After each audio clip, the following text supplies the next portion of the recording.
Right, கவனிங்க அப்படியே. மண்டகப்பட்டு குடைவரை கோயில் யாரோட காலத்தை சேர்ந்தது? மகேந்திரவர்ம பல்லவன்.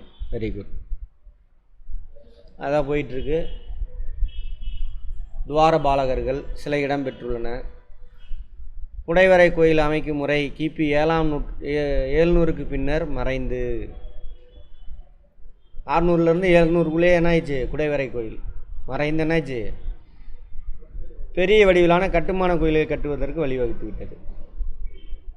சிற்பிகள் தங்கள் திறமை அனைத்தையும் பயன்படுத்தி கல்லிலே கலைவண்ணம் காண கட்டுமான கோயில்கள் அதிக வாய்ப்பினை கொடுத்தது. ரைட். 7 கோயில்கள் என அழைக்கப்படும் மகாபலிபுரத்தில் அமைந்துள்ள கடற்கரை கோவில்கள் பல்லவ அரசர் 2ஆம் நரசிம்மவர்மனால் எழுப்பப்பட்டவை ஆகும். 7 கோவில்கள். அது தென்னிந்தியாவின் மிக பழமையான கட்டுமான கோயிலாகும். கடற்கரையில் இருக்கிறது. எங்கே? மகாபலிபுரம் கடற்கரையில். அதில் ஒன்று மட்டும் இருக்குது. ஆமாவா?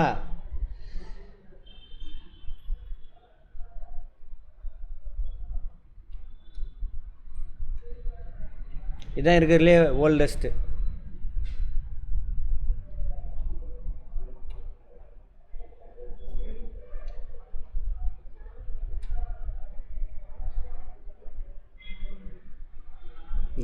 தான் இருக்கிறதுலே. இதை கடல் இது வரைக்கும் வந்துருச்சு. அரிச்சிட்டு கல்லெல்லாம் போட்டு காப்பாற்றிட்டு இருக்காங்க. சுற்றிலும் கல் இது பண்ணி. ஒரு கடல் தண்ணி சைடில் எங்கே வந்துருச்சுங்க. மற்றதெல்லாம் உள்ளே மூழ்கிருச்சு. இது உள்ளே போனீங்கன்னா அங்கே போனால் உள்ளுக்குள்ளே எதுவும் சிலைகள் எதுவும் இருக்காது எனக்கு தெரிஞ்சு. இது என்ட்ரன்ஸு. இதான் இருக்கிறதுலே பழமையான கட்டுமான கோயில்.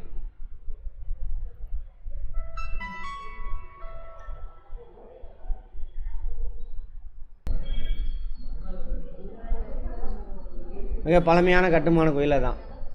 அடுத்தது, ஒரே பாறையில் ஒரு கோவிலை அமைக்கும் பழைய முறைப்படி இல்லாமல் கட்டுமான கோயில்கள் பாறை பாலங்களை கொண்டு கட்டப்பட்டவை. பாறையை வெட்டி எடுத்துகிட்டு வந்து கட்டுறாங்க. ராஜசிம்மன் என அழைக்கப்படும் பல்லவ மன்னன் 2ஆம் நரசிம்மவர்மன், பட்டப்பேர் ராஜசிம்மன் நரசிம்மவர்மன், காஞ்சி கைலாசநாதர் கோயிலை கட்டுவித்தார். காஞ்சிபுரத்தில் வைகுண்ட பெருமாள் கோவில் 2ஆம் நந்திவர்மனால் கட்டப்பட்டது. இதெல்லாம் நம்ம முன்னாடி பார்த்தது தான். மகாபலிபுரத்தில் உள்ள 7 கோவில் குடைவரை கோயில்களாக அமைக்கப்படாமல் வெட்டி எடுக்கப்பட்ட கற்களை கொண்டு கட்டப்பட்டது. மகாபலிபுரத்தில் யாரால் அது கட்டப்பட்டது? 2ஆம் நரசிம்மவர்மன். இக்கோயில்கள் 2 கருவறைகள் உள்ளன. காஞ்சி கைலாசநாதர் கோயில், காஞ்சி வைகுண்ட பெருமாள் கோயில். இல்லை பாறை அப்போ பாருங்க. அப்படியே அப்பா வச்சு எதை வச்சு பூசியிருக்கானுங்க. ஒன்று சிவபெருமானுக்கும் மற்றொன்று விஷ்ணுவுக்கும் படைத்தளிக்கப்பட்டுள்ளது. இதெல்லாம் எக்ஸ்ட்ரா பிட்டிங் இவனுங்களாம் போட்டிருக்கானுங்க. சரி. தமிழ் திராவிட கோயில் கட்டிடக்கலை மரபிற்கு மகாபலிபுரத்துள்ள ஒற்றை கல்லில் செதுக்கப்பட்ட பஞ்ச பாண்டவர் ரதங்கள். இது இவனுங்க வச்ச பேர். ஒற்றைக்கல் ரதா பார்த்துருப்போம். திரௌபதி ரதங்கள் அழைக்கப்படும் திரௌபதி ரதம், தர்மராஜா ரதம், பீம ரதம், அர்ஜுன ரதம், நகுல சகாதேவ ரதம் ஆகிய சிறந்த எடுத்துக்காட்டுகளாக இருக்குது. எங்கே எல்லாமே எங்கே இருக்குது? மகாபலிபுரத்தில். ரதங்கள் குறிப்பாக அர்ஜுன, பீம, தர்மராஜா ரதங்களின் வெளிப்பக்க சுவர்கள் மாட குழிகளாலும் பூவணி வேலைப்பாடுகளும். மாட குவினா தெரியுதுல்ல, இப்படி டூமு இப்படி வட்டமாக இப்படி. அப்புறம் பூவணி, பூ போட்டிருக்க மாதிரி, மாலை போட்டிருக்க மாதிரி வேலைப்பாடுகள் அலங்கரிக்கப்பட்டுள்ளது. மாடக்குழிகள் ஆண் பெண் தெய்வங்கள், அரசர்கள் ஆகியோரின் சிற்பங்களையும் மாடக்குழிகளில், மாடத்தில் உள்ள குழி இருக்கு இல்லையா, அங்கே மாடத்துக்கு மேலே புராண காட்சிகளை சித்தரிக்கும் சிற்பங்களும் கொண்டுள்ளன. மிக பெரும் கருங்கல் பாறையின் மீது புடைப்பு சிற்பங்கள். இந்த இதெல்லாம் புடைப்பு சிற்பங்கள். உள்ளே குடஞ்சி உள்ளே போனால் அது வந்துட்டு குழிக்குள்ளே இருக்கிறது. புடைப்புனா இந்த மாதிரி மேலே. ஆமாம். அர்ஜுனன் தவம் இருக்கும் காட்சி. அர்ஜுனன் இவனுங்க சொல்லிட்டானுங்க. பிரம்மாண்ட கலை படைப்பாகும். இக்கருங்கல் பாறை ஏறத்தாழ 100 அடி நீளம், 45 அடி உயரம் கொண்டதாகும். இந்த அர்ஜுனன் தவம். எங்கே இருக்குது? இதுவும் மகாபலிபுரத்தில் தான் இருக்குது. 1984 கடற்கரை கோயில் வளாகம் உட்பட மகாபலிபுரத்தில் உள்ள நினைவு சின்னங்களுக்கு மொத்தமாக எல்லாம் சேர்த்தி யுனெஸ்கோ பாரம்பரியம் வழங்கப்பட்டுள்ளது. பாரம்பரிய இடம், ஹெரிட்டேஜ் சைட் இங்கிலீஷில். அதை வந்து அறிவிச்சிருக்காங்க. எந்த வருஷம் அறிவிச்சாங்கன்னு கேட்பாங்க. மகாபலிபுரத்தில் இருக்கக்கூடிய சிற்பங்கள் அனைத்திற்கும் உலக பாரம்பரிய சின்னமாக அறிவிக்கப்பட்ட ஆண்டு எது? 1984. பல்லவர் காலத்து பாண்டியர் கோயில்கள். பாண்டியர்கள் பார்த்துருப்போம் இடைக்கால இந்தியாவில். முற்கால பாண்டியர்கள், அப்புறம் நடுவில் சோழர்கிட்ட வீழ்ச்சி அடைஞ்சு அப்புறம் பிற்கால பாண்டியர்கள். இவன் முற்கால பாண்டியர்கள் பற்றி பேசுகிறாங்க. ஓகேவா? ஹரி, படிக்கிறீங்களா வீட்டில்?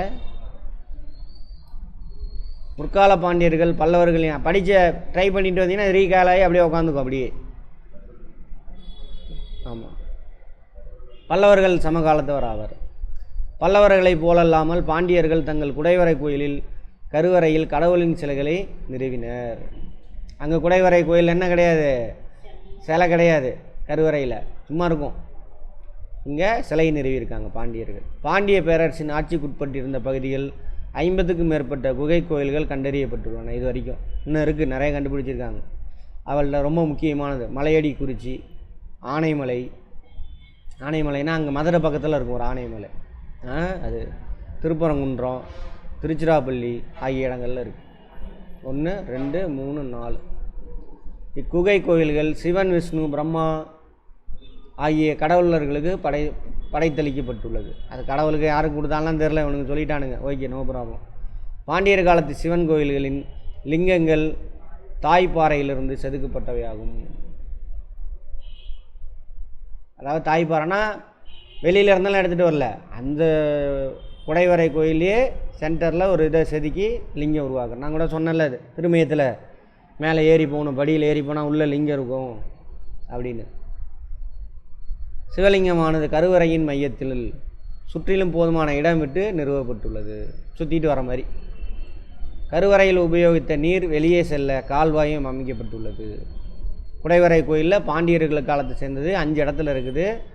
அங்கே கோயில்களில் உள்ள தூண்கள் வெவ்வேறு அளவுகளை கொண்ட 3 பகுதிகளாக பிரிக்கப்பட்டுள்ளது. தூண்களில் யாரோட காலம் அது? முற்கால பாண்டியரை பற்றி பேசிட்டு வரோம். ஒரே மாதிரியாக இல்லை, தூண் எல்லாம் ஒரே மாதிரி இல்லையாமா. சுவர்களில் வெளிப்பகுதி 4 மாட குழிகளாக பிரிக்கப்பட்டுள்ளது.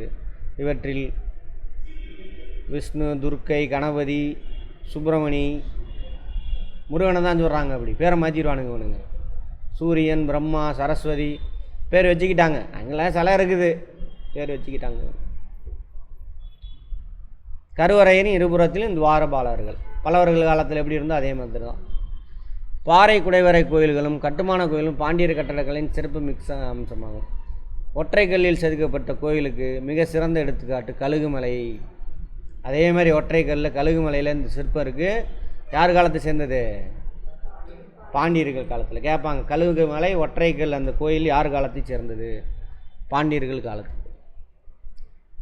வடக்கில் வந்துட்டு பல்லவர்கள் செய்கிற வேலையை தெற்கில் பாண்டியர்கள் செஞ்சுக்கிட்டு இருக்காங்க. இங்கே பாருங்க, இதெல்லாம் நெல்லையப்பர் கோயில் திருநெல்வேலியில் இருக்குது. எங்கே இருக்குதுன்னு கேட்பாங்க. இதுவும் பாண்டியர்கள் காலத்துது. இது கட்டுமான கோயில். நான் பாருங்க, இதெல்லாம் கல்லை வந்து நிறுத்திட்டு எதுவுமே கிடையாது. இந்த கல் அதுக்கு மேலே கல் அடிக்கிறாங்க. இப்படி கல்லை கொஞ்சம் கொஞ்சமாக அடுக்கி வெளியில் கொண்டுட்டு வந்து அதுக்கு மேலே பலகையாக எடுத்துகிட்டு வந்து கல் எடுத்து என்ன பண்ணுறதை மேலே அடுக்கி வச்சுட்டாங்க. ஒட்டுறது கிட்டுறது எதுவுமே இல்லை. இதே மாதிரி தான் அங்கே காஞ்சிபுரத்துலேயும்.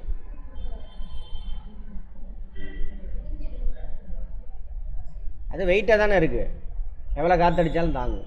எப்படி விழுகும்? விழுகாது. அந்த மாதிரி நிறுத்தி வச்சுட்டாங்க.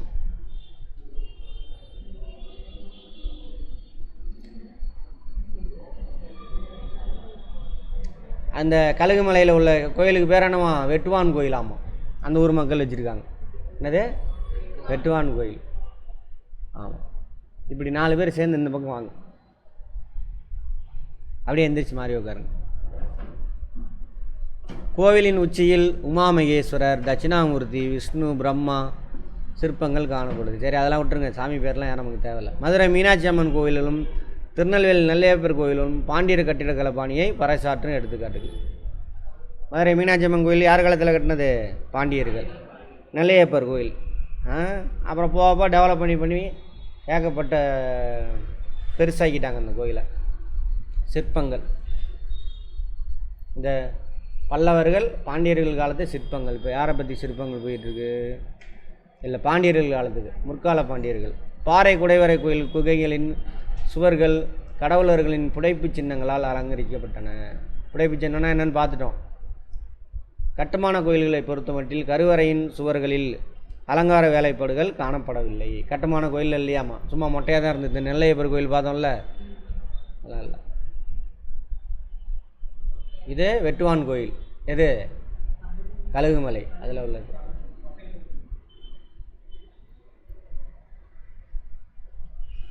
மாறாக கருவறையின் மேலுள்ள கட்டுமானங்களிலும் தூண்களிலும் சிற்பங்கள் இடம்பெற்றிருந்தன. இச்சிற்பங்கள் கம்பீரமாகவும் அகன்ற தோலோடும் ஒடிசலான உடல்வாகோடும், தோல் நல்லா பெருசாக இருந்திருக்கு, உடல் நீங்கள் சொல்கிறீங்களே 6 பேக் இப்போ அந்த மாதிரி இருந்திருக்காங்க. அந்தளவுக்கு வலிமையாக இருந்திருக்காங்க. அதுமாதிரி ஆபரணங்கள் அணிஞ்சு உயரமான கிரீடங்களோடும் காணப்பட்டிருக்கு. கிரீடம், ஆபரணம், பாருங்க 6 பேக்கு, ஷோல்டர்லாம் பெருசாக இருக்குது. அவன் தானே பாடி பில்டரு, அந்த பாடி பில்டிங்கோடு இருந்திருக்காங்க. அப்போ அடுத்தது திருப்பரங்குன்றம், ஆனைமலை, கழுகுமலை ஆகிய இடங்களில் உள்ள குடைவரை கோயில்களில் இதெல்லாம் பாண்டியருக்கு ஆடுது. திருப்பரங்குன்றம், ஆனைமலை, கழுகுமலை. சாமி பேர்லாம் விட்டுருங்க. சாமி பேர் எல்லா இடத்துலையும் சாமியை கொண்டு வந்து நுழைச்சி விட்றானுங்க. மதுரை அதன் சுற்றுவட்டார பகுதிகளில் அகழ்ந்தெடுக்கப்பட்ட முற்கால பாண்டியர்கள் காலத்தைச் சேர்ந்த சிலைகள் தற்போது மதுரையில் உள்ள திருமலை நாயக்கர் அருங்காட்சியகத்தில் காட்சியளிக்கப்பட்டது. உட்காருங்க. இந்த ஏரியாவில் இருந்த திருப்பரங்குன்றம், ஆனைமலை, கழுகுமலை எல்லா இடத்துலையும் உங்களுடைய கட்டுமான கோயில் இருக்குது. சரி, கட்டுமான குடைவரை கோயில். ஓவியங்கள். புதுக்கோட்டையிலிருந்து 15 கிலோமீட்டர் தொலைவில் அமைந்துள்ள சித்தன்னவாசல் திருநெல்வேலி மாவட்டம் சங்கரன் கோவில் வட்டத்தைச் சேர்ந்த திருமலைபுரத்திலும் முற்கால பாண்டியர்கள் உன்னதமான ஓவியங்கள் உள்ளன. சித்தன்னவாச ஓவியங்கள் அப்படின்னு பார்த்துருப்பீங்க.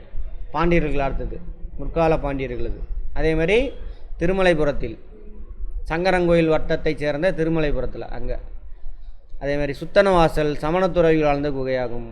அவர்கள் குகை சுவர்களில் சாந்து பூசி ஈரம் காய்வதற்கு முன்னரே ஓவியங்களை தீட்டியுள்ளனர். பாறையை செதுக்கிட்டாங்க. பாறை எப்படி இருக்கும்? செதுக்குனா எப்படி இருக்கும்? உளி வச்சு அடிச்சிருப்பாங்க, ஓட்டையாக இருக்கும். அதில் ஓவியம் வர முடியுமா? வரைஞ்சாலும் அது ஒட்டுமா? ஒட்டாது. அதனால் என்ன பண்ணியிருக்கானுங்க, சாந்து மாதிரி ஒரு பொருள் தயாரித்து அதில் பூசிட்டு வளவளப்பாக்குனதுக்கப்புறம் அது மேலே ஓவியம் வரைஞ்சிருக்காங்களாம். யார் வரைஞ்சது? சித்தன்னவாசலில். யார்? சமணர்கள். கெடுபயனாக அப்படியான ஓவியங்களில் பலவற்றை நாம் இழந்து விட்டோம். அங்கே போயிட்டு ஏதாவது பண்ணுறது, சுரண்டுறது, பேர் எழுதி வைக்கிறது, அந்த மாதிரிலாம். இருப்பவனொற்றில் தாமரை தடாக ஓவியம் அதன் மிக சிறந்த வர்ணங்களில் பயன்பாட்டிற்கு காட்சியாக சித்தரிக்கப்பட்டுள்ள நேர்த்தியாகவும் புகழ் பெற்றதாகவும் இருக்காமா. தாமரை மலர்கள், குளமெங்கும் நீரில் பரவி கிடக்கும் இலைகள், குளத்தில் காணப்படும் யானை, எருமை, அன்னப்பறவை. தமிழர்கள் வந்தாவே எருமை இருக்கும் கட்டாயம். ஏன் எருமையை சொல்கிறாங்க? எருமையை இப்போ கெட்ட வார்த்தை ஆக்கி விட்டானுங்க. இவனுங்க ஆக்கி விட்டது தான் எல்லாம். அவன் தானே எருமைன்ட்டு. ஏன் எருமை? தமிழர்கள் செழிப்பு இதெல்லாம் படிச்சிருப்போம் சங்ககால இலக்கியங்கள் பார்க்கும்பொழுது. ஏன் பசுமை? எருமை எங்கே இருக்கும்? பசுமையான இடத்துல தான் எருமை இருக்கும். அதை சொல்கிறாங்க. பூக்களை பறிக்கும் ஒரு மனிதன் என விரியும் அவ்வோவியங்கள் காட்சி இந்த பாருங்க இருக்கும். இந்த சித்தன்னவாசல் ஓவியங்கள் இருந்திருக்கலாம். அது இப்போயும் அந்த இதில் வாத்தில் ஒரு வகை தானே இது. ஆனால் கொஞ்சம் அதிகமாக எக்ஸ்ட்ரா சொல்லுவாங்க. எங்கே இருக்குது இதெல்லாம்? சித்தன்னவாசலில் இருக்குது. சித்தன்னவாசல் ஓவியங்கள் அஜந்தா ஓவியங்களுடன் சில ஒப்புமைகளை ஒத்துப்போகுதாமா பெற்றுள்ளன. திருமலைபுரத்தில் அதேமாதிரி முற்கால பாண்டியர் ஓவியங்கள் சேதமடைந்த நிலையில் இருக்காமா. அப்போ திருமலைபுரம் ஓவியம் எங்கெங்கே இருக்குது? திருமலைபுரம், சித்தன்னவாசல், ரெண்டு தானே? ஆமாம், ரெண்டு தான். திருமலைபுரம் எங்கே இருக்குது? திருநெல்வேலி மாவட்டம், சங்கரங்கோயில் வட்டம், சித்தன்னவாசல், புதுக்கோட்டை மாவட்டம். இந்த முற்கால சோழர்கள். ஹலோ,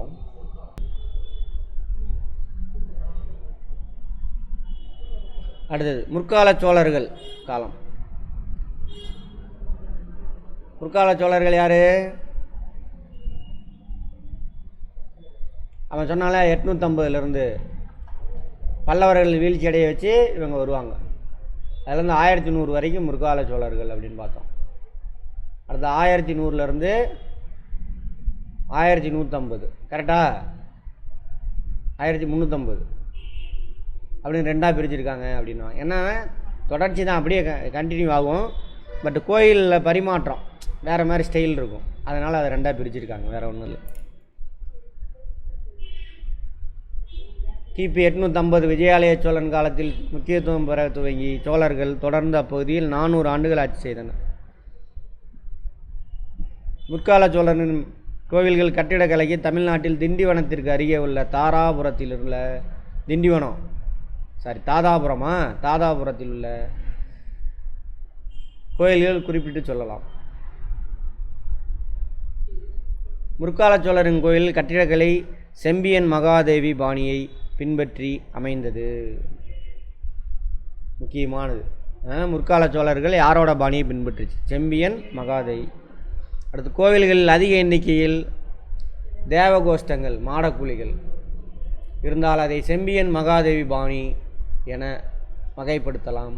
செம்பியன் மகாதேவியால் மறுவடிவாக்கம் செய்யப்பட்ட முற்கால கோவில்களுக்கு திருப்புர பியத்தில் உள்ள கோவில் ஒரு எடுத்துக்காட்டு. செம்பியன் மகாதேவி காலத்தோட கோயில் எது? திருப்புரம் பியத்தில் உள்ள கோயில்.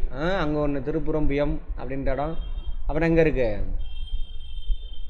திண்டிவனத்துக்கு அருகே உள்ள தாதாபுரம். இந்த ரெண்டு கோயிலும் யாருது? முற்கால சோழர்கள், செம்பியன் மகாதேவி காலத்தை சேர்ந்தது. அடுத்து பிற்கால சோழர்கள் காலம்.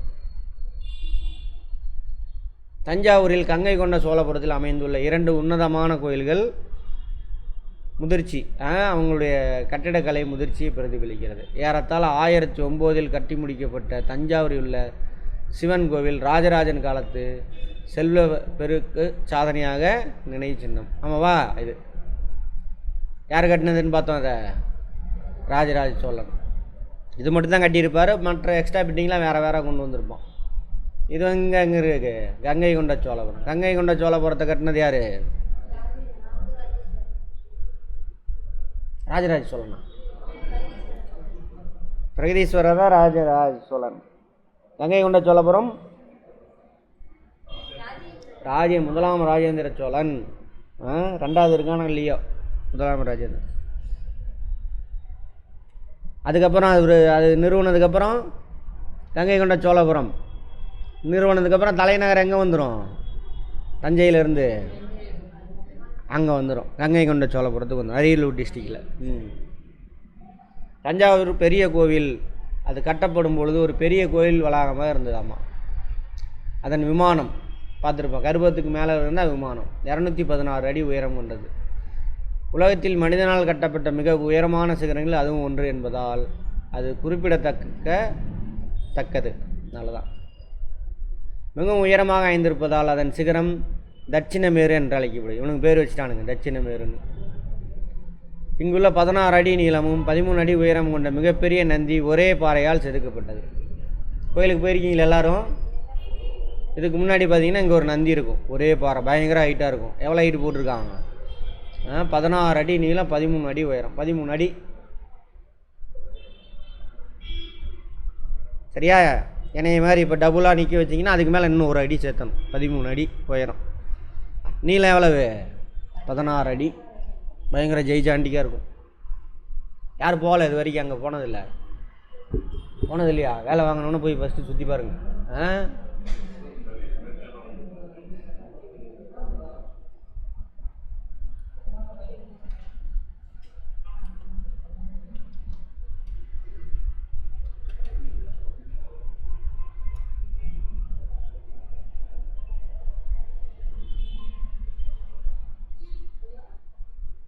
இந்த அது ஃபோட்டோவில் பார்க்குறது சின்னதாக தெரியுது, பயங்கர பெருசு.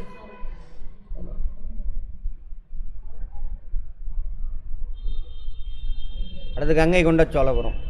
எதுக்காக இதை உருவாக்குனார் ராஜேந்திர சோழன்? கங்கை வரைக்கும் போய் ஜெயிச்சுட்டு வந்தாராம், அதனால தான் கங்கை கொண்ட சோழபுரம். சரியா? அப்புறம் அந்த நகரத்தை உருவாக்கி அங்கே ஒரு கோயில், அப்பா மாதிரி இங்கே ஒரு கோயில் கட்டுறாரு. ஆனால் ஹைட் அவ்வளோ ஹைட்டு கிடையாது. சோழர் வீழ்ச்சி அடைஞ்ச பாண்டியர்கள் எழுச்சி பெறும் வரை சுமார் 250 ஆண்டுகள் கங்கை கொண்ட சோழபுரமே சோழர்களின் தலைநகராக விளங்கிட்டு. செகண்ட் பார்ட்டில் கரெக்டா? கங்கை கொண்ட சோழபுரத்தில் எழுப்பப்பட்ட பிரகதீஸ்வரர் கோயில் ஐயப்பாட்டிற்கிடம் இல்லாமல் தஞ்சை பிரகதீஸ்வரர் கோயிலின் வழித்தோன்றலாகும். இக்கோவிலின் உயரம் 55 மீட்டர். அது எத்தனை அடி? தஞ்சை பெரிய கோயில் 216 அடி உயரம். இது 55 மீட்டரில், அது அடியில் சொல்லியிருக்கேன், அது மீட்டரில் சொல்லியிருக்கான். அப்போ இது 3 டிவைட் பண்ணுங்கள், எவ்வளோ வரும்? 70 அடியா? 70 மீட்ரு சம்திங். 72 மீட்டர். அதோட கொஞ்சம் சின்னது இது. இக்கோயிலின் கருவறை தஞ்சை பெரிய கோயில் கருவறையைப் போலவே 2 அடுக்குகளை கொண்டது. வெளிப்புறச் சுவர்கள் 3 பக்கங்களில் சற்றே முன்புறம் நீண்டு மாடக்குழிகள் இடையில் உள்ளொடுங்கிய பகுதிகள் இடம்பெற்றுள்ளன. மாடக்குழிகளில் சிவன் மேலே, மாடக்குழினா மேலே இந்த ஏரியா இங்கெல்லாம், அதே மாதிரி இங்கே பாருங்கள், இதெல்லாம் மாடக்குழினா என்னது? சாரி, இங்கே குழியாக இருக்குது, அங்கே சிற்பங்கள்லாம் இருக்குது, வெளியில் வந்துருக்கு. கர்ப்பகிரகம் சின்னது தான், வெளியில் நீண்டு வச்சுருக்கானுங்க. அப்போ இங்கெல்லாம் சிற்பங்கள்லாம் இருக்குது, மாடக்குழிகள் உருவாக்கி.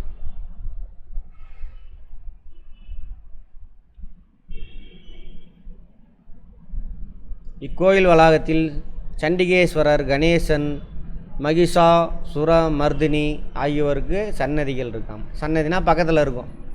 மெயின் கோயில் எங்கே இருக்கும்? கருவறை, மூலவர்னு சொல்லுவாங்க. அங்கே பக்கத்தில் என்ன இருக்கும்? இன்னொன்று உருவாக்கி விட்ருவாங்க, அதெல்லாம் சன்னதி. அதெல்லாம் சன்னதி. இது ஒரு ராஜா கட்டியிருப்பான், இது ஒருத்தன் கட்டியிருப்பான், இது ஒருத்தன் கட்டியிருப்பான். ஏன்னா இவனுக்கு குடும்பம் பெருசாகிட்டே போதா? யாருக்கு? அதனால் அவன் ஒவ்வொரு பையனுக்கும் ஒவ்வொரு இது அங்கங்கே நிற்பாங்க. சரியா? ஆமாம். அதுக்காக என்ன பண்ணுவான்? புகழ்வார். இந்த பாருங்க, உங்கள் அப்பா வந்துட்டு இதை கட்டினார், இவ்வளோ சிறப்பாக ஆட்சி பிடிச்சார், இவ்வளோ வெற்றிகள் பெற்றார், நீங்கள் ஒரு கோயில் கட்டுங்க அப்படின்னு தூண்டி விடுவானு. தாராசுரம் கும்பகோணத்தை இப்போ எது வரைக்கும் பார்த்துருக்கோம்? சோழர்கள் பற்றி பார்த்துக்கிட்டு இருக்கிறோம். அதில் 2 முற்கால சோழர்கள்னு 100 வரைக்கும், 1100க்குள்ளே செம்பியன் மகாதேவி பாணி. அதுக்கப்புறம் வர்றது செகண்ட் பார்ட்டு பிற்கால சோழர்கள். 1000க்கு அப்புறம், 1100 இல்லை, 1000க்கு அப்புறம். அப்படி வச்சுக்கோங்க. அதில் தான் யார் வராங்க? ராஜராஜ சோழன், ராஜேந்திர சோழனோட சிற்பங்கள்லாம் வரும், கட்டிடம் இதெல்லாம். அடுத்தது தாராசுரம் கும்பகோணத்துக்கு அருகே இருக்குது. அது பிற்கால சோழர்கள் கோயில் உள்ளது.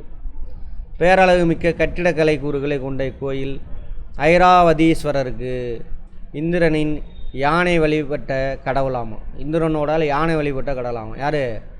ஐராவதீஸ்வரர். சோழ அரசன் 2ஆம் ராஜராஜன் இக்கோயிலை கட்டுவித்தார். இக்கோயிலில் சோழர்கள் கட்டிடக்கலைக்கு மற்றும் ஒரு சிறந்த அடையாளம். கோவிலின் மகா மண்டபம் வடிவத்தில் பெரிதாக உள்ளது. பெரிய மகா மண்டபம் இருக்காமல் பெருசாக. இக்கோயில் ஒட்டுமொத்த வடிவம் ஒரு தேர் போல காட்சியளிக்கிறது. தேர் மாதிரி இருக்காமல் என்டையராக பார்க்கும் பொழுது 4 சக்கரங்கள் வடிவமைக்கப்பட்டுள்ளன. கருவறையிலும் தூண்களிலும் ஐராவதீஸ்வரர் கோயில் தான். அப்படியா? அங்கே நீங்கள் போனீங்கன்னா அவனுங்களே மார்க்கெட்டிங் பண்ணுவானுங்க. இது என்னங்க கோயில் ராஜராஜன், அங்கே போங்க, எங்கே கங்கை கொண்ட சோழபுரம் போங்கம்மா. இது என்னங்க, இதோட அங்கே சூப்பராக இருக்குங்க. அப்போ தானே எல்லாம் அவன் சொந்தக்காரனாக இருப்பான் எல்லாத்துக்கும். இல்லை, பக்கா பிளான். இக்கோவிலின் ஒட்டுமொத்த வடிவம் ஒரு தேர் போல காட்சியளிக்கிறது. கருவறையிலும் தூண்களிலும் புராண இதிகாச கதாபாத்திரங்கள் சிற்றுருவங்களாக செதுக்கப்பட்டுள்ளன. கோயிலை சுற்றி கோபுரத்துடன் கூடிய சுற்றுச்சுவர் உள்ளது. சுற்றுச்சுவர் கோபுரம் அங்கே. பிற்கால பாண்டியர்கள், பல்லவர்கள், பாண்டியர்கள் ஃபஸ்ட்டு பார்த்தாச்சு. 850 வரைக்கும். 850 இருந்தது 1350 வரைக்கும் யார்? சோழர்கள் காலகட்டம். அப்புறம் 1350 அப்புறம் போனீங்கன்னா யாருது? பிற்கால பாண்டியர்கள். தென்னிந்திய கலைக்கு பிற்கால பாண்டியர்கள் பங்களிப்பு குறிப்பிடத்தக்கது. அதற்கு சிறந்த சான்றாக 13ஆம் நூற்றாண்டை சேர்ந்த பிள்ளையார்பட்டியில், பிள்ளையார்பட்டி ஹீரோ நீந்தாபா கணேசா பார்த்துருக்கீங்களா? பாட்டு கேட்டிருக்கீங்களா? பிள்ளையார்பட்டி கோயில் ஃபேமஸ் பார்த்துருக்கீங்களா? பிள்ளையார்பட்டி பிள்ளையார்னு வச்சுருப்பாங்க. அது ஒரு குடைவரை சிற்பம் தான். அது தமிழ்நாட்டின் காரைக்குடிக்கு அருகே குடைவரை கோயில் உள்ளது. அதான் மதுரையிலேருந்து காரைக்குடி போகிற வழி இருக்கும். திரும்பயம் இல்லை, திருப்பத்தூர் இருக்கும் அங்கே. அந்த மருது சகோதரர்லாம் தூக்கிட்ட பகுதி அங்கே, இந்த திருப்பத்தூர் அங்கே. இங்குள்ள சிற்பங்கள் கல்வெட்டுகள் ஆகிய இரண்டிற்காகவும் இக்கோயில் முக்கியத்துவம் பெற்றுள்ளது. குடைவரை சிற்பம் ப்ளஸ்ஸு கல்வெட்டு. நுழைவாயிலை பார்த்த வண்ணம் அழகான கணேசனின் வடிவம் செதுக்கப்பட்டுள்ளது. தேசிய விநாயகம் என குகை கல்வெட்டில் குறிப்பிடப்பட்டுள்ள இச்சிற்பத்தின் சிறப்பு யாதனில் 2 கைகளை கொண்டுள்ள கணபதியின் தும்பிக்கை வலதுபுறமாக திரும்பியுள்ளதாம். 2 கை இருக்குது ப்ளஸ் வலதுபுறமாக. மற்ற எல்லா சிறப்பும் இடதுபுறமாக இருக்குமா. சரியா? பிள்ளையார்பட்டி. விஜயநகர காலம் முடிஞ்சு. அப்போ பிற்கால பாண்டியர்கள் காலத்தில் எது சொல்கிறாங்க? பிள்ளையார்பட்டி பிள்ளையார் மட்டும் தான் சொல்கிறாங்க, வேறு ஒன்றும் கிடையாது பிற்கால பாண்டியர்கள்.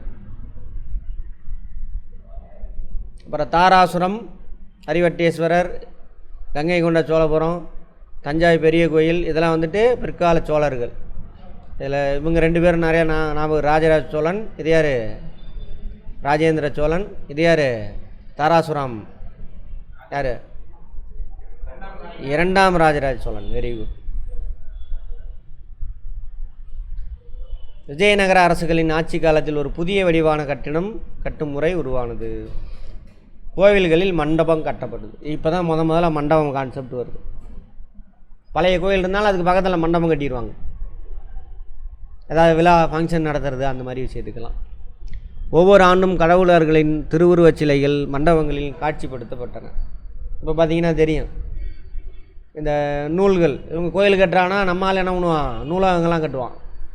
நூலகம் கட்டினாங்க அங்கே பெருசாக இந்த மாதிரி ஃபங்க்ஷன்லாம் நடத்துகிற மாதிரி என்ன பண்ணுவாங்க? பெரிய ஆடிட்டோரியம் கட்டுவாங்க. சென்னை அண்ணா நூற்றாண்டு நூலகத்தில் இருக்கும். இப்போ மதுரை கலைஞர் நூற்றாண்டு நூலகத்தில் இருக்கும். போய் பாருங்கள். அந்த மாதிரி ஃபங்க்ஷன்னா கல்யாணம் அதெல்லாம் நடத்துகிறதுக்கு இல்லை, இந்த பேச்சு போட்டி அந்த மாதிரி இந்த கல்வி சம்மந்தமான ஃபங்க்ஷன்லாம் நடத்துகிறதுக்கு, கல்வி கலாச்சாரம் இந்த மாதிரி. ஒவ்வொரு ஆண்டும் கடவுளர்களின் திருவுருவச் சிலைகள் மண்டபங்களில் காட்சிப்படுத்தப்பட்டன.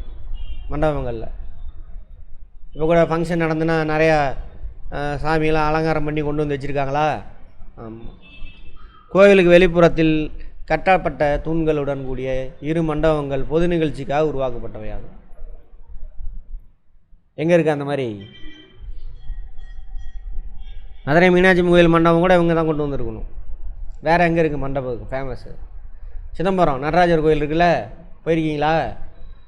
பேப்பரில் வருது அடிக்கடி, வருஷத்துக்கு ஒரு தடவை. என்னது? நாட்டியாஞ்சலியில் அந்த மண்டபத்தில் தான் நடத்துவாங்க. ஒரு படத்தில் கூட அங்கே பாவம் வச்சுருவாங்கன்னு வரும் பாருங்க, நாட்டியாஞ்சலிக்கு. அந்த மாதிரி கோவிலுக்கு கிழக்கே பொதுமக்கள் கூடுவதற்காக கட்டப்பட்ட மண்டபங்கள் பொற்குடத்திற்கு பொட்டு வைத்தார் போல் கோவிலுக்கு மேலும் அழகு சேர்த்தன. பொற்குடத்துக்கு பொட்டு வைக்கிறாங்களாமா. பொற்குடமே அழகாக தானே இருக்கும், அதுக்கு பொட்டு வச்சா இன்னும் அழகாகிறது மாதிரி சொல்கிறாங்க. மண்டபத்தில் உள்ள ஒற்றை கையில் தூண்கள் கவனத்தை என்கொயரியா உட்கார சொல்லுங்க, உள்ள அங்கே இருக்கட்டும், வந்துடுறேன்.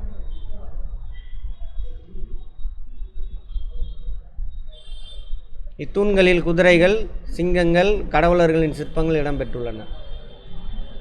அதேமாதிரி காஞ்சிபுரம் வரதராஜ பெருமாள் கோயில், வேலூரில் ஜலகண்டேஸ்வரர் கோயில். இங்கே பாருங்க, காஞ்சிபுரத்தில் இவன் கோயில் கட்டியிருக்கிறான்.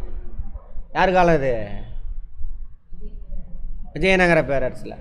காஞ்சிபுரத்தில். ஆமாம், ஆல்ரெடி 2 கோயில் இருக்குது, இது 3வது கோயில் போய் வரும். ஜலகண்டேஸ்வரர் கோயில்.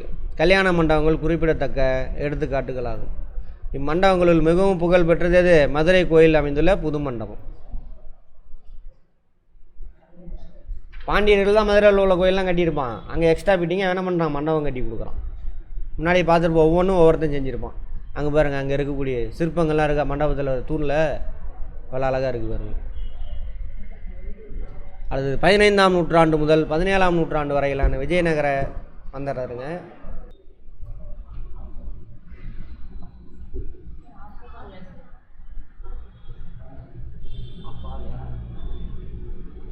நாயக்கர்களா?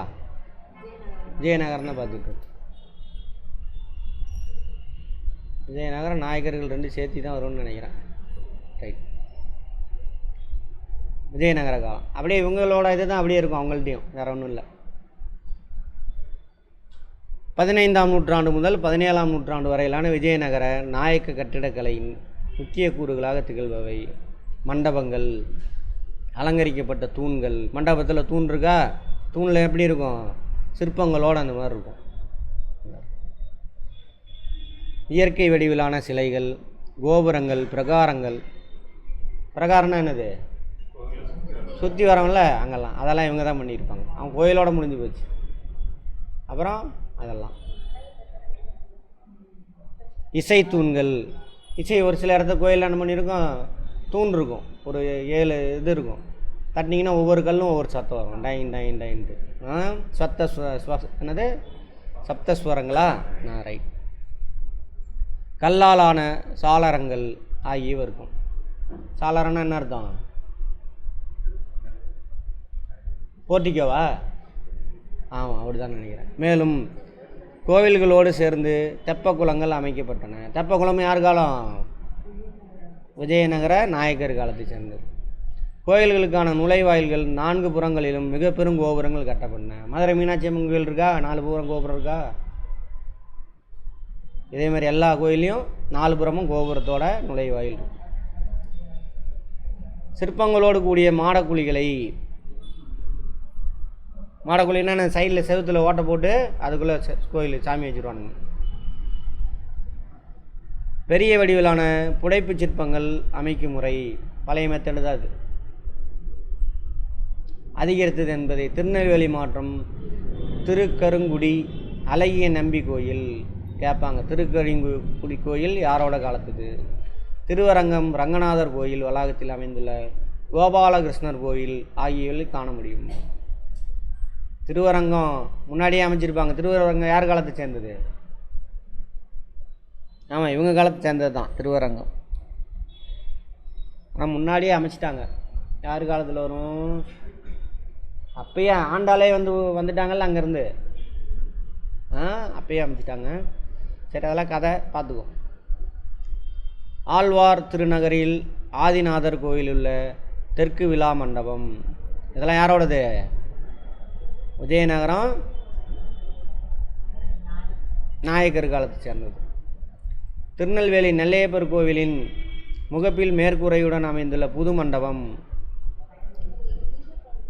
நெல்லையப்பர் கோயில் யார் காலத்தை சேர்ந்தது? பாண்டியர்கள். ஆனால் அதுக்கு முன்னாடி இந்த மண்டபம்லாம் இவங்க கட்டுறாங்க. தமிழ்நாட்டில் கோயிலில் மையப்பகுதியிலும் அவற்றையொற்றி அமைந்திருக்கும் பத்தியிலும் இடம்பெற்றிருந்த தெய்வங்களின் உருவச்சிலைகள் ஏனைய பகுதியில் இடம்பெற துவங்கின. எல்லா கோயிலும் இருக்காமா. மதுரை மீனாட்சி சுந்தரேஸ்வரர் கோயில் அமைந்துள்ள ஆயிரங்கால் மண்டபம், புது மண்டபம், திருக்கருங்குடி முன்னாடியே சொல்லிட்டானுங்க, திரும்ப வர்றாங்க. நாங்குநேரி வானமாமலையர் கோவில் ஆகியவற்றில் இரதி மண்டபம். இக்கால மண்டப கட்டிடக்கலைக்கு சிறப்பு மிக்கது. யாரோட காலம்? விஜயநகர நாயக்கர்கள் காலம். இக்கால பகுதியை சேர்ந்த தூண்கள் முந்தைய காலப்பகுதியை சேர்ந்தவை காட்டிலும் அதிக அலங்கரிக்கப்பட்டவையாக உள்ளன. இந்த மாதிரி பயங்கரமாக தூண்கள்லேயே ஒற்றைகளில் மிகப்பெரிய யாழி. அந்த விலங்கு போய் பாருங்கள் எப்படி இருக்குன்னு. குதிரை. வடிவ சிலைகள் உருவாக்கப்பட்டன. இவங்க காலத்தில் தான் இந்த யாழி வருது. அவற்றில் புராண இதிகாச காட்சிகள் அதுவே கொடுமையாக தான் இருக்கும். அதுக்கு போய் யாழியை போய் பாருங்கள். அரச குடும்ப உறுப்பினர்களின் இயற்கை வடிவிலான முழுமையான உருவங்கள், சாதாரண மனிதரின் விலங்குகள், பூ வேலைப்பாடு ஆகியவை செதுக்கப்பட்டு என்ன பண்ணுவோம், கோபுரத்தில் சுற்றியில் வச்சுருப்பாங்க. கோபுரம் விமானம் இருக்குல்ல, பழசெல்லாம் பார்த்திங்கன்னா வெறும் கோபுரம் விமானம் சும்மா இருக்கும், சிற்பங்கள்லாம் எதுவும் இருக்காது.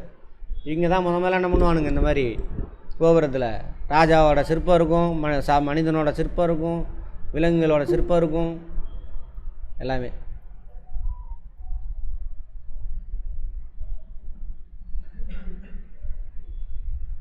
இசைத்தூண்கள். அடுத்தது என்னது, இசைத்தூண்கள். இசைத்தூண்களின் மேல் சிங்கம் அமைந்திருப்பது போல் அமைக்கப்பட்டிருப்பது ஒரு பொதுவான கூறாகும். யாரோட காலம், விஜயநகர நாயக்கர் காலம். கற்பகிரகத்தின் சுவர்களில் மண்டபங்களிலும் கற்சாளரங்கள் அமைக்கப்பட்டிருக்கும். வேலூர் ஜலகண்டேஸ்வரர் கோவில், திண்டுக்கலுக்கு அருகே உள்ள தாடிக்கொம்பில் அமைந்துள்ள கோயில்கள், திருநெல்வேலிக்கு அருகே கிருஷ்ணாபுரத்தில் அமைந்துள்ள கோவில், தஞ்சாவூர் பெரிய கோவிலுக்குள் அமைந்துள்ள சுப்பிரமணிய சுவாமி கோயில் ஆகியவை இக்காலப்பகுதியை சிறப்பித்து சொல்லக்கூடிய, கண்ணையும் கருத்தையும் கவரக்கூடிய மிக பெரும் கலைப்படைப்புகளாகும். பார்த்தோம் இல்லையா, தஞ்சை பெரிய கோயில், அது மட்டும்தான் அவர் தான் கட்டியிருப்பார். அங்கே தஞ்சை பெரிய கோயிலில் இருக்கக்கூடிய சுப்பிரமணிய சுவாமி கோயில், மற்றதெல்லாம் இவங்க. அப்புறம் காஞ்சிபுரம் வரதராஜர் பெருமாள் கோயில், மதுரை கூடல் அழகர் கோவில், திருவல்லிபுத்தூர் திருவல்லரை அழகர் கோயில். அழகர் கோயில் இருக்குல்ல, எங்கே இருக்குது அழகர் கோயில், மதுரைக்கு பக்கத்தில். திருவண்ணாமலை, திருவரங்கம் ஆகிய ஊர்கள் உள்ள கோயில்களில் எல்லா கோயிலையும் அந்த பாண்டியர்கள், பல்லவர்கள், சோழர்கள் கட்டின எல்லா இடத்துலையும் இவனுக்கு போய் எக்ஸ்ட்ரா ஃபிட்டிங் ஏதாவது பண்ணியிருப்பாங்க. மண்டபமோ கோபுரமோ அல்லது எக்ஸ்ட்ரா ஒரு கோயிலே கட்டியிருப்பாங்க. நிறையா சிற்பங்கள், ஓவியம்லாம் இருக்காமா. பெரும்பாலும் ராமாயண இதிகாச கதைகள் ஸ்ட்ராங் ஆயிடுச்சு. ராமாயணம் இதிகாசத்தை நல்லா புகுத்தி விட்டானுங்க, சரியா? ஆமாம். நவீன காலம் 1600க்கு பின்னர் மதுரை நாயக்க அரசின் சிற்றரசர்களாக ராமநாதபுரம் பகுதியை ஆண்டு வந்த சேதுபதிகள் ராமேஸ்வரம் ராமநாத கோவிலின் கட்டடக்கலைக்கு பெரும் பங்களிப்பு செய்துள்ளனர். ராமேஸ்வரத்தில் ராமநாதர சுவாமி கோயில் இருக்குது. இவங்க மதுரை ஆட்சி கீழே இருந்த சிற்றரசர் ராமநாதபுர சேதுபதின்னு சொல்லுவாங்க, சிற்றரசர் இவர்.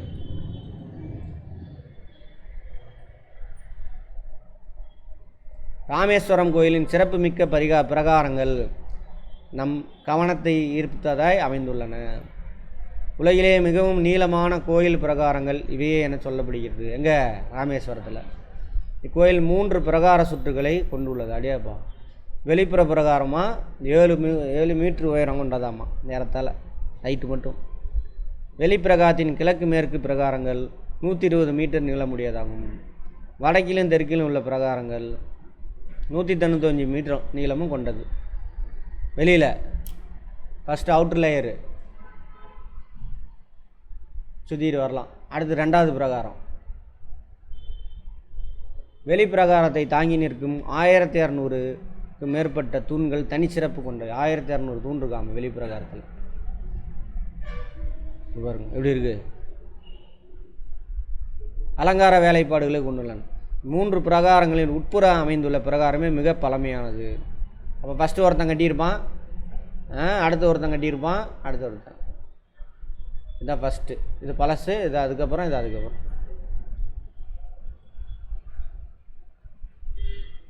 இது யார் காலத்தை சேர்ந்தது?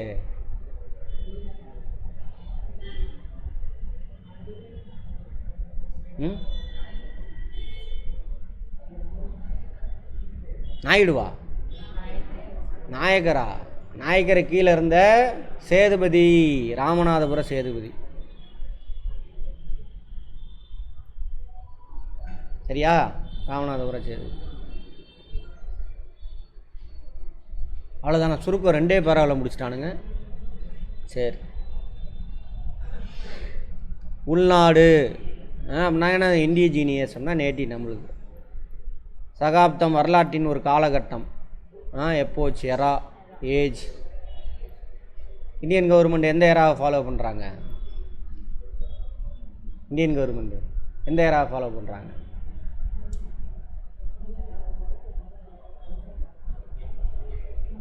சாக்காயரா. என்னது? யாரோட பதவியேற்ற காலம்?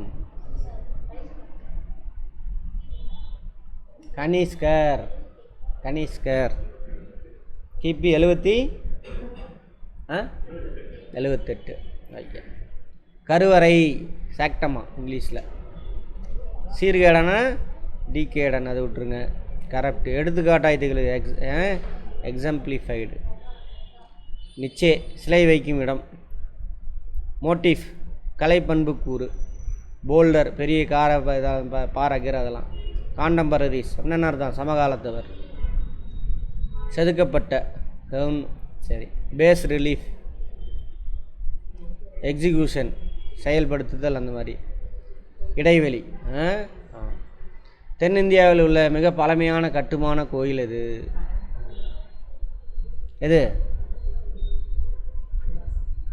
கடற்கரை கோயில். அதான் பழசு. அதான் ஃபஸ்ட்டு 5 கோயில் இருந்திருக்கு, அதில் 1 தான் இருக்குது, மற்றெல்லாம் கடல் போயிடுச்சு. யார் காலத்தை சேர்ந்தது அது?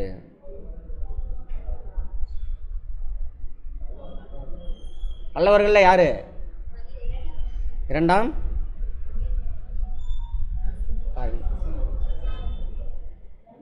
நரசிம்மவர்மன்.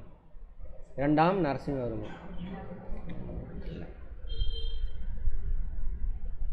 மாமல்லபுரத்தில் உள்ள நினைவு சின்னங்களும் கோயில்களும் யுனெஸ்கோவால் எப்போது அங்கீகரிக்கப்பட்டது? Very good. அடுத்தது, முற்கால சோழர்கள் கட்டிடக்கலையின் சிறப்பம்சம்.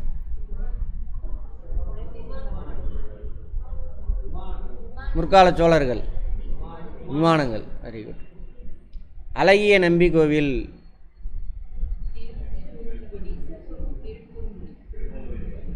திரு கருங்குடியா? சரி, திருக்குறுங்கடி. திருக்குறுங்குடி. வைகுண்ட பெருமாள் கோயிலை கட்டியவர் யார்? ஆப்ஷனே இல்லையா? அவனுக்கு இன்னொரு பேர் இருக்கு, என்னது? ராஜசிங்.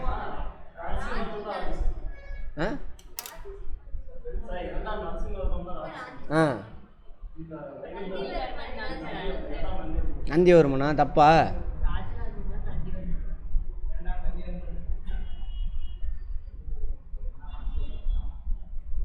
Very good. பல்லவரசர் மகேந்திரவர்மனால் முதலாய் கட்டப்பட்ட குடைவரை கோயில் எங்கு உள்ளது? சத்தமா? மண்டகப்பட்டு. அடுத்தது, முற்கால சோழர்கள் கட்டிடக்கலை டேஸ் பாணியை பின்பற்றியது. சத்தமா? செம்பியன். ஏமா சாப்பிடலையா காலில்? செம்பியன் மகாதேவி. Very good. மதுரை மீனாட்சி அம்மன் கோயில் உள்ள மிகவும் புகழ்பெற்ற மண்டபம்?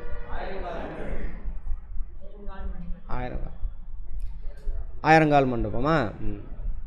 பிற்கால சோழர் காலம் பொலிவுமிக்க. ஒரே நிமிஷம்.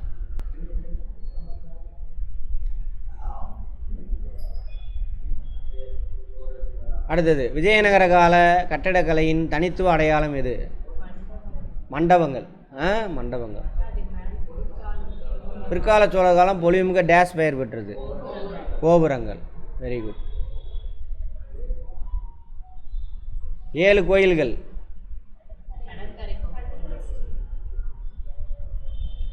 ரதி மண்டபம்.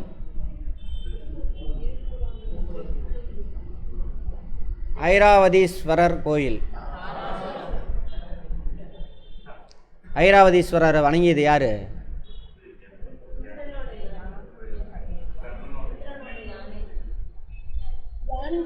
யானை. யாரோட யானை?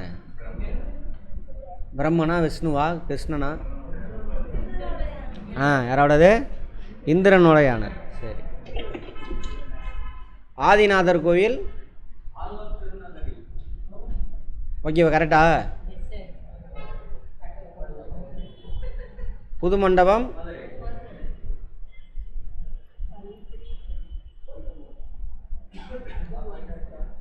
ரதி மண்டபம் எது? திரு குரு குடி. தவறான இணையை காண்க.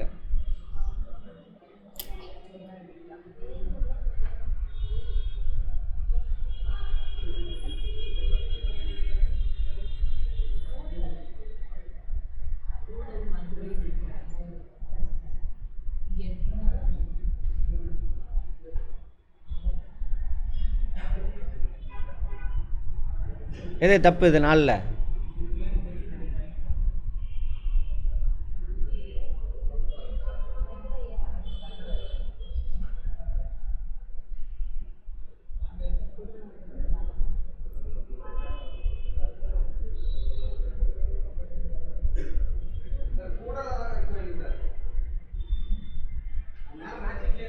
இதுதான் ஆன்சர். அடுத்தது, ராமேஸ்வரம் கோயிலின் சிறப்பு மிக்க பிரகாரங்கள் நம் கவனத்தை ஈர்ப்பவை அமைந்துள்ளன. கரெக்டா? உலகில் மிக நீளமான கோயில் பிரகாரங்களை இக்கோயில் கொண்டுள்ளது. கரெக்டா? கரெக்டு. ரெண்டுமே சரி. பொருந்தாததை கண்டுபிடி. ஸ்ரீவில்லிபுத்தூர், அழகர் கோயில், ஸ்ரீரங்கம், காஞ்சிபுரம், திருவண்ணாமலை.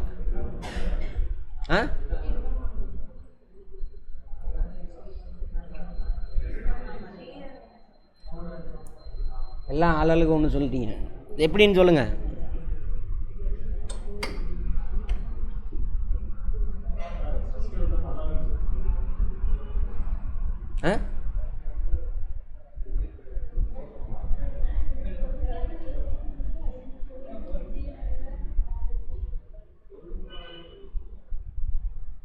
காஞ்சிபுரம் சொல்லலாமா?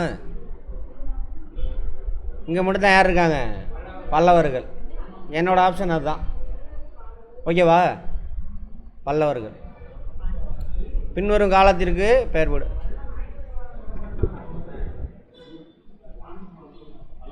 பல்லவர்கள் அங்கே மட்டும்தான் இருப்பாங்க. மற்ற எல்லா இடத்துலையுமே யார் இருப்பாங்க? விஜயநகர பேரரசு அவங்களாம் இருப்பாங்க. பின்வரும் காலத்திற்கு பெயரிடுக. இதுலேருந்து இது வரைக்கும் என்னது? Very good. அப்புறம் முற்கால சோழர்கள். அப்படியே கண்டினியூ ஆவாங்க, இருந்தாலும் அப்படி சொல்கிறாங்க. அப்புறம் இது விஜயநகரம் நாயக்கர் காலம்.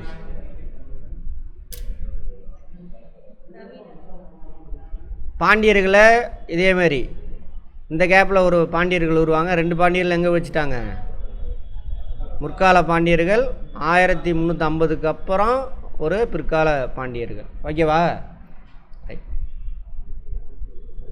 சரியான வாக்கியங்களை கண்டுபிடி.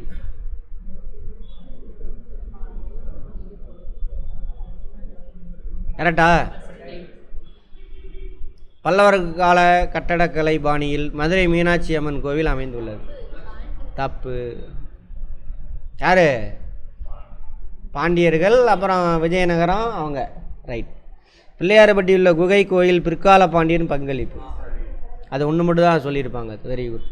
மதுரை நாயக்க அரசின் சிற்றரசர்களான சேதுபதி மதுரை மீனாட்சி அம்மன் கோயிலுக்கு சிறந்த பங்களிப்பை செய்தனர். இல்லையா? எங்கே கொடுத்தாங்க?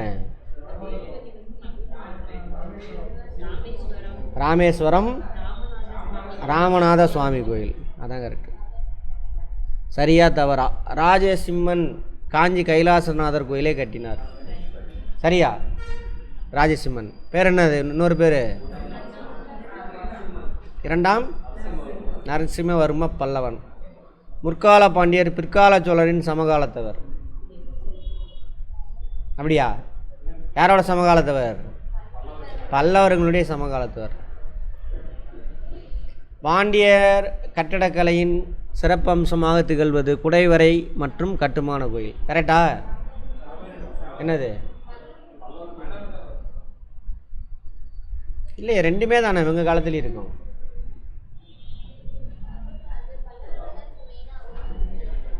இவங்களும் ரெண்டுமே தான். கட்டுமான கோயிலும் கட்டியிருப்பாங்க, குடைவரை கோயிலும் கட்டியிருப்பாங்க.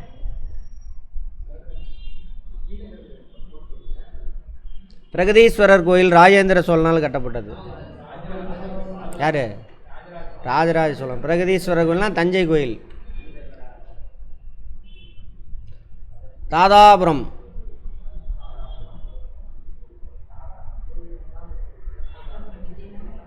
கோவிலில் விஜயநகர மற்றும் நாயக்கர் கால ஓவியங்கள் காண முடியும்.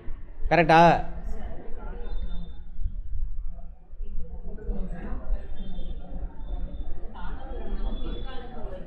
பிற்கால சோழர்கள்.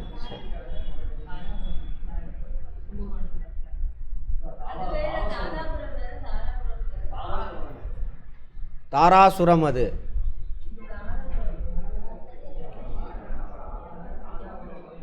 சரியா? தாதாபுரம் கோவில் முற்கால சோழர்கள். பிரேக் எடுத்துக்கலாமா? நாளையிலேருந்து 10:30க்கு ஆரம்பிக்கும் கிளாஸு. சரியா? ஆமாம், வந்துடுங்க.